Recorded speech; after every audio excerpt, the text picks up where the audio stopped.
Hi అండి, నేను ఉషా. ఈరోజు నేను బొంబాయి రవ్వ ఉప్మా చేసి మీకు చూపిస్తానండి.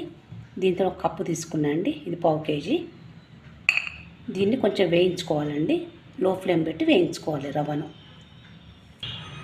ఇప్పుడు రవ్వను వేయించుకుందామండి లో ఫ్లేమ్లో.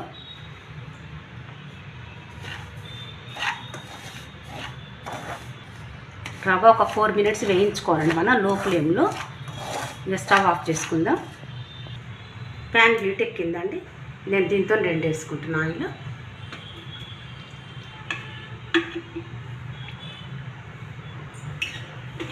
ఆయిల్ హీట్ ఎక్కిందండి, పోపు గింజలు వేస్తున్నా.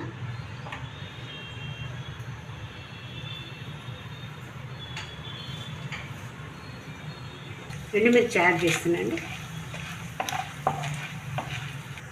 ఉల్లిపాయలు వేసుకుందామండి,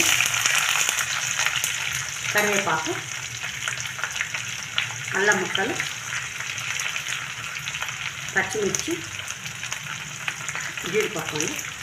ఇదంతా ఒకసారి కలుపుకుందాము. 1కి 2 వాటర్ వేసుకుందామండి.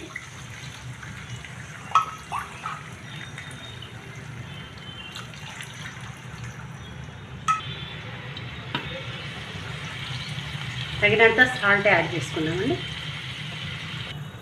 రవ్వ వేసుకొని కలుపుకుందామండి.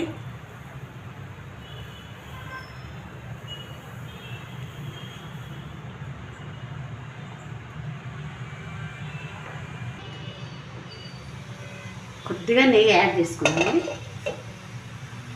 కొద్దిగా నెయ్యి. ఒకసారి కలుపుకుందాం. ఉప్మా రెడీ అయిందండి, స్టవ్ ఆఫ్ చేసుకుందాం, సర్వ్ చేసుకుందాం. ఇక ఉప్మా రెడీ అయిందండి, జీడిపప్పు ఉప్మా. ఇది మరీ ముద్ద కాకుండా మరీ పొడి పొడి కాకుండా ఇట్లా మీడియంగా ఉంటుందండి, బాగుంటుంది తింటే. ఇట్లా బాగుంటుందండి. మీకు ఇందులోకి కారపొడి అండి, నిమ్మకాయ, బాగుంటుంది టేస్ట్. మీకు కూడా నచ్చినట్టయితే లైక్ చేయండి, షేర్ చేయండి, సబ్స్క్రైబ్ చేయండి. థ్యాంక్ యూ అండి.